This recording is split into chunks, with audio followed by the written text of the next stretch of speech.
Olá! Sejam bem-vindos! Me chamo Letícia. Hoje sou eu que venho te contar uma história de arrepiar. Posso começar? Então vamos lá! O visitante mortal. Era tarde da noite, e estava muito frio e nublado. Eu estava na minha cama, coberta até a cabeça, tanto pelo frio quanto pelo medo que essas noites me causavam.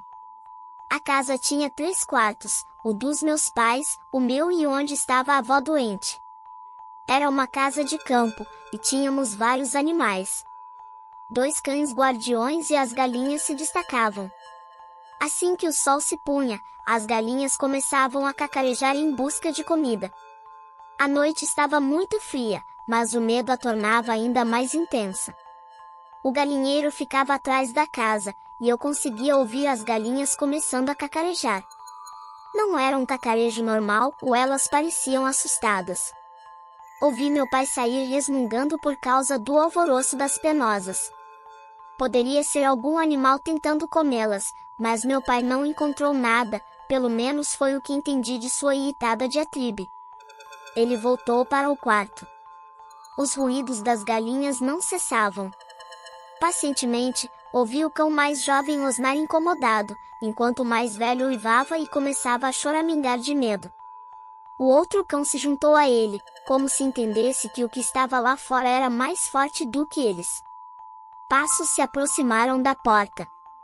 Meu pai estava prestes a sair para ver o que diabos estava acontecendo com os cães, mas minha mãe o seguiu.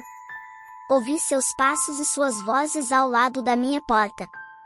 Ela disse a ele para não sair, pois poderiam ser os rapazes, termo usado para se referir a um grupo subversivo na região. Meu pai desistiu de sua intenção, e eles voltaram para o quarto, enquanto as galinhas continuavam seu alvoroço e os cães, seus choramingos. Por minha vez, embora temerosa como sempre fui, olhei pela janela e o vi. Era um homem de chapéu e um grande casaco escuro. Da minha janela, não conseguia ver seus traços, mas sua grande estatura era evidente. Ele levantou a mão como se fosse tocar a porta e ficou ali por um momento, pensando. Depois, simplesmente atravessou a porta. Fiz o sinal da cruz e comecei a rezar. Ele esteve dentro por questão de segundos. Quando vi sair novamente, da mesma maneira que entrou, apenas atravessou a porta como um fantasma, comecei a chorar. Embora quisesse gritar, não consegui. Vi-o se aproximar dos cães, eles também tremiam, assim como eu. Ele colocou a mão na cabeça do mais velho e o acariciou, enquanto o outro se escondeu debaixo de uma mesa e, embora rosnasse, o fazia com medo. Vi aquele personagem se afastar lentamente, indo em direção à estrada. Eu estava congelada e incapaz de me mover, só recuperei o movimento quando o vi desaparecer na escuridão da noite.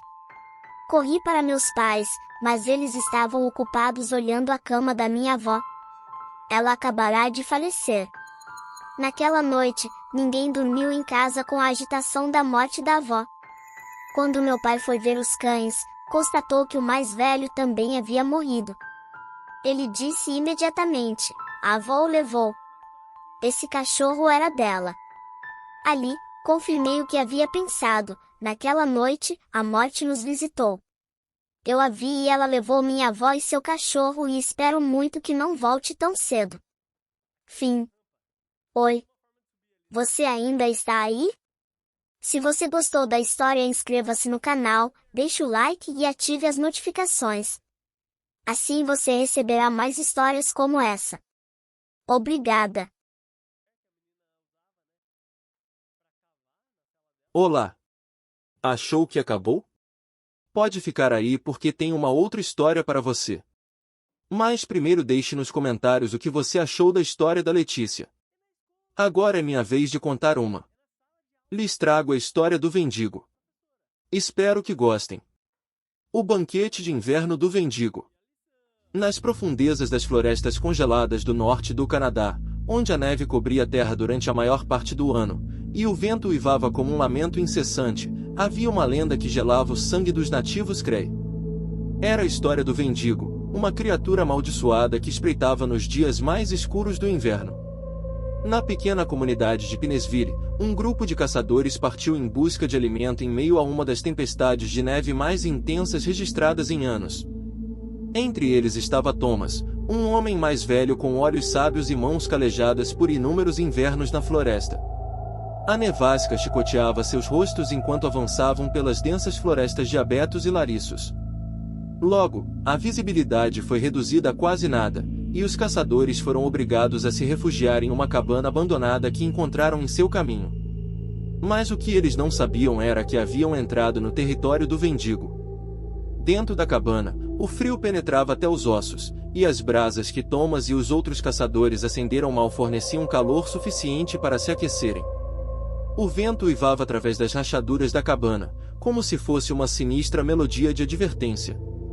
À medida que a noite avançava, uma inquietante sensação de estarem sendo observados começou a perturbar os caçadores.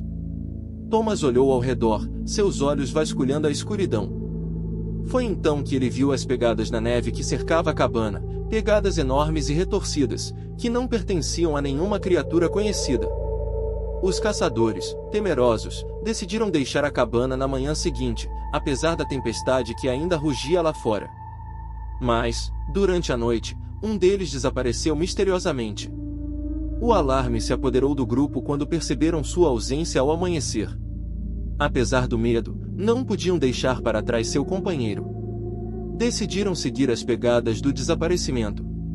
À medida que avançavam pela floresta coberta de neve, as pegadas se tornavam cada vez mais estranhas e distorcidas, como se a criatura que as deixará estivesse em constante sofrimento. E, ao mesmo tempo, a sensação de estarem sendo observados se intensificou. Finalmente, encontraram seu companheiro desaparecido, mas sua visão era aterrorizante. Ele estava parado ao lado de uma árvore, congelado em uma expressão de horror absoluto. Seu corpo estava coberto de cicatrizes, e seu rosto estava pálido e desfigurado. Thomas, com sua experiência na floresta, entendeu imediatamente o que estava acontecendo. Sussurrou as palavras que nenhum caçador ousaria pronunciar em voz alta: o Vendigo. A criatura, segundo a lenda, era uma entidade maligna que se alimentava de carne humana e cuja mera presença poderia levar à loucura aqueles que a encontrassem. Thomas sabia que deveriam deixar a área imediatamente, mas a tempestade de neve os havia desorientado e não tinham ideia de para onde ir. Enquanto tentavam voltar para a cabana abandonada, a criatura do Vendigo espreitava nas sombras, seguindo-os silenciosamente. Os caçadores podiam sentir seus olhos amarelos brilhando na escuridão, e seu hálito frio se agarrava a seus pescoços como um espectro glacial. Quando chegaram à cabana, a situação se tornou ainda mais aterrorizante. A porta estava aberta de par em par, e lá dentro encontraram uma cena macabra. O corpo do caçador que haviam deixado para trás estava desmembrado e devorado. O Vendigo deixará uma mensagem sinistra, um monte de ossos ensanguentados e retorcidos no centro da cabana. Thomas compreendeu que a criatura os havia encurralado em sua armadilha mortal. Sem opções, os caçadores se reuniram no centro da cabana e acenderam um fogo para manter o Vendigo afastado, pelo menos durante a noite. A noite se tornou um pesadelo.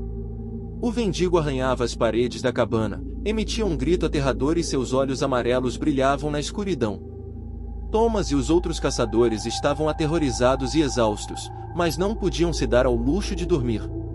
Sabiam que, se o fizessem, o Vendigo os atacaria sem piedade. A luta contra o frio, a fome e o medo se arrastou por dias. O Vendigo continuava seu assassinato implacável. A loucura espreitava nas mentes dos caçadores, e a esperança parecia uma ilusão distante. Finalmente, uma noite, enquanto o fogo crepitava e as sombras dançavam, o Vendigo lançou seu último ataque. Ele arrombou a porta da cabana e se lançou sobre os caçadores. Gritos de terror ecoaram no ar, e o sangue respingou na neve branca. Thomas, o último de pé, lutou contra o monstro com todas as suas forças, mas sabia que a batalha estava perdida. O Vendigo olhou com seus olhos amarelos e soltou um uivo triunfante. Thomas caiu no chão, sua vida se esvaiu, e o Vendigo se retirou para a floresta, satisfeito e faminto novamente. A tempestade de neve continuou rugindo, e a história do Vendigo se tornou uma lenda ainda mais sombria em Pinnesville. A criatura amaldiçoada continuava espreitando nas florestas, esperando pelos perdidos e desesperados. A cada inverno, quando o vento uivava e a neve caía, a lenda ganhava vida, e o mendigo reivindicava seu banquete de sangue e horror. Fim. E aí, o que achou das histórias? Se você gostou, deixe o like, se inscreva no canal e ative o sininho para que possa receber outra história de arrepiar. Obrigado, e volte sempre!